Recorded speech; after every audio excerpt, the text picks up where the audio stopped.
Hey y'all, it's Ashley Bookish Realm and I am back with another video. Today we are here to talk about the most banned and challenged books of 2020. So we've been having a lot of discussions in the community about authors misbehaving and people not doing what they're supposed to be doing, but I thought it would be interesting for us to kind of look at what happens on the other end, where we have people who are challenging books or attempting to get books banned, or books do end up getting banned as a result of some people posing problems with them. So this actually comes from a report that the ALA, which is the American Library Association, does every single year. It is called the State of Our Libraries Report, and this of course came out in 2021, but it specifically deals with information related in 2020. So we are going to look at some stats a little bit that refer to like who was challenging and who was attempting to ban these books, and then we're going to look at the 10 that were the most challenged and banned. And this comes from ALA's Intellectual Freedom Office. So whenever we have these discussions about like not reading certain materials, not promoting or supporting certain authors, I always tell y'all from a library stance, it is a little bit more difficult because I cannot say do not read this book. And the reason why I cannot say that is because of the fact that that is censorship. So regardless of what material is offensive, what authors have done, there is no saying do not read this book. So it is kind of tricky. It is a tough line to walk sometimes, and I have to remember that in terms of my field of librarianship and my job and my role, I can't let my personal feelings kind of flow into that. So like I said, this comes specifically from their office. We're going to take a look at some of the information and kind of talk a little bit through it. Okay, so what we're looking here is 2021 State of America's Library Special Report COVID-19. So this specifically is looking at a couple of things related to what libraries have been doing in terms of the pandemic. And we're not going to go through all of these. That of course has some information about how this report was compiled, and then an introduction and a note from the current ALA president. So we're going to keep scrolling past here. Okay, so this is what we want to look at here, and starting with censorship by the numbers. So I think that this first part, this first section right in here where it says books unite us, they reach across boundaries and build connections between readers. Censorship, on the other hand, divides us and creates barriers. In 2020, 273 books were affected by censorship attempts.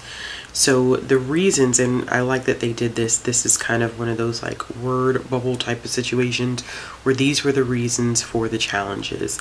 And it's amazing that of course in 2020, you know, in June, we saw the murder of George Floyd, and of course a lot of protests in the name of Black Lives Matter. So I'm not surprised to see that there. Anti-racism, not surprised to see that there. LGBTQIA plus is always challenged. At any time that I've ever seen this report, there's not a year that LGBTQIA plus is not part of why someone has challenged it. I'm interested in seeing here emphasis on social justice, propaganda filled with lies, extremely liberal, glorifying gay marriage, brainwashing children. So you can kind of see the reasons here why people decided to attempt to censor books, and each word and phrase in this graphic is cited from a 2020 censorship report. Now what we see here on the right hand side is this is ALA's Office for Intellectual Freedom tracked 156 challenges in 2020, and this was the breakdown. So they're not only challenges in terms of books, there are also challenges in terms of other materials. So 73% of the challenges were books and graphic novels, and then 14% were programs in meeting rooms, 3% were related to social media, 2% were related to displays and photos, 1% were related to films, and 7% were other. I always find this pretty interesting, the who initiates the challenges. So 50% of all the challenges that came out And this is based on 147 responses.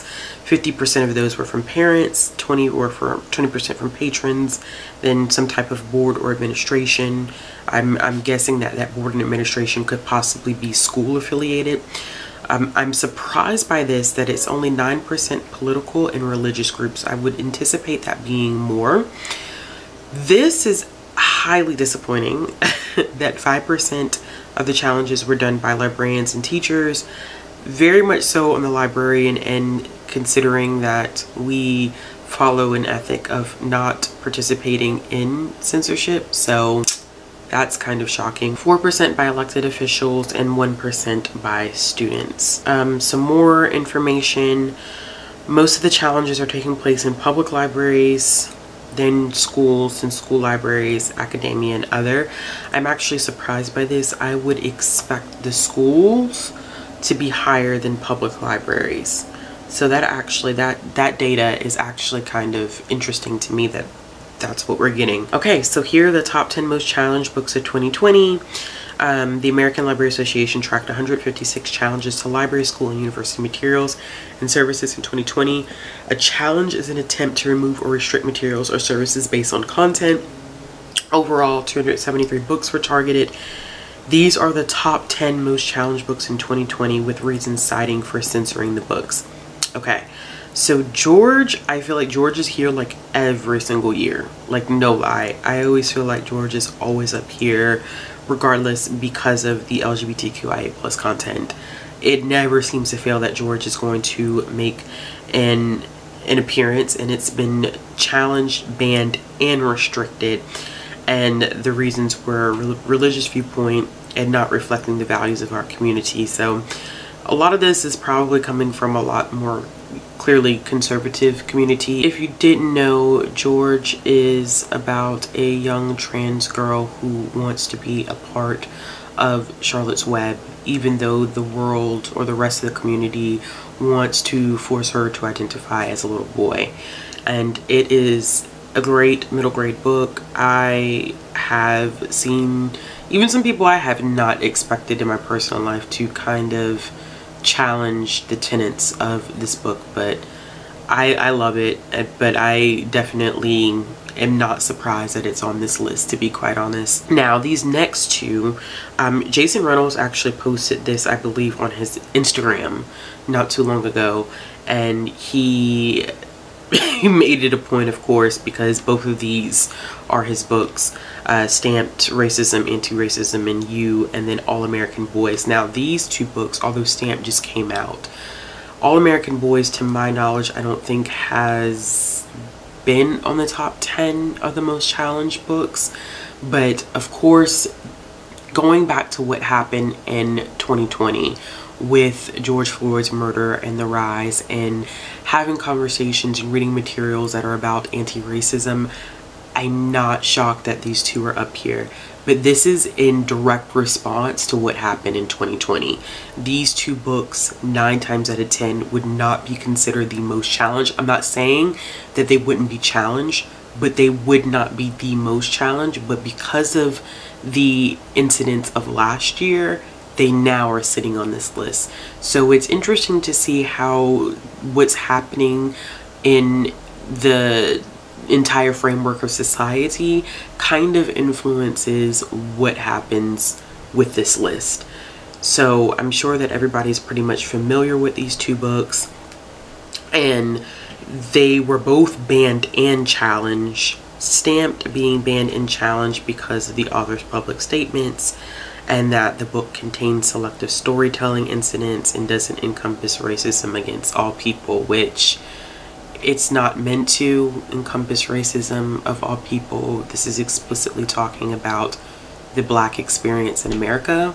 So I'm not really understanding where that statement is coming from. All American Boys here was banned and challenged for profanity, drug use, and alcoholism, and it's considered to promote anti-police views, and the reason why it focuses on a boy who is beat by a police officer unfairly for being accused of robbing a small corner store when he actually didn't do it, and it's told in new perspectives from a black boy and a white boy, and it is the white boy's brother, I believe, that is the police officer. So, and I'm interested in this last line where it says it's too much of a sensitive matter right now. Number 4, Speak by Lori Halls Anderson. I think that this one is constantly on the list too. I can't remember if it's always been in the top 10, but I know that it does get challenged a lot, banned and challenged and restricted because of the bias towards male students and the inclusion of rape in it. I think that I've seen it get challenged a lot because of the inclusion of rape in the story. I think Speak is a phenomenal book if you've never read it. Definitely check it out. I think I've read probably, out of these 5, I've read 4 out of the 5. So if you've never, you know, looked at Speak, definitely give it a try. But I'm very surprised at containing a political viewpoint. I don't know if I necessarily saw that in reading the book, but then again, it's been a while since I've read it, but still. Hey. Number 5, The Absolutely True Diary of a Part-Time Indian by Sherman Alexie. I'm actually not surprised by this one because of the allegations that have come up with Alexie, or Sherman Alexie. So that's, and I see that is definitely a reason kind of listed at the bottom, allegations of sexual misconduct by the author. I think that this one has been challenged before, but not specifically related to some things that have just recently come up. And we are scrolling down to the last 5. So number 6, Something Happened in Our Town, A Child's Story About Racial Injustice, is one that I actually have not read. And this one is challenged for divisive language because it was thought to promote anti-police views. Okay, so this one hasn't been banned, it was only challenged. And once again, I think it goes back to thinking about what happened in 2020, and that, you know, you're going to see a lot more books that talk specifically about the Black experience. Probably are going to end up on this list, especially when they attempt to tackle racism and police brutality. So I have not read this book, but once again, like I said, not surprised to see it on the list. Number 7, To Kill a Mockingbird. Now this one is going to be interesting. So there's been a lot of conversations about To Kill a Mockingbird and just how it typically had been required reading, but it doesn't really say anything truly about the Black experience as it really was, and it does center around a white narrative. So this one was challenged and banned for racial slurs, featuring a white savior character and its perception of the Black experience. So that to me is kind of interesting in terms of why it's being banned and challenged.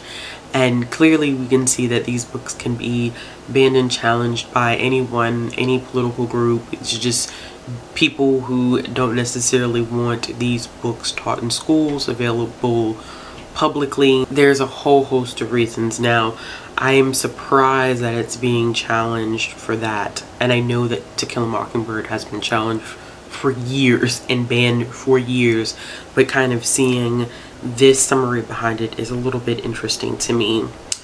Next is Of Mice and Men by John Steinbeck. Banned and challenged for racial slurs and racist stereotypes, which we do know.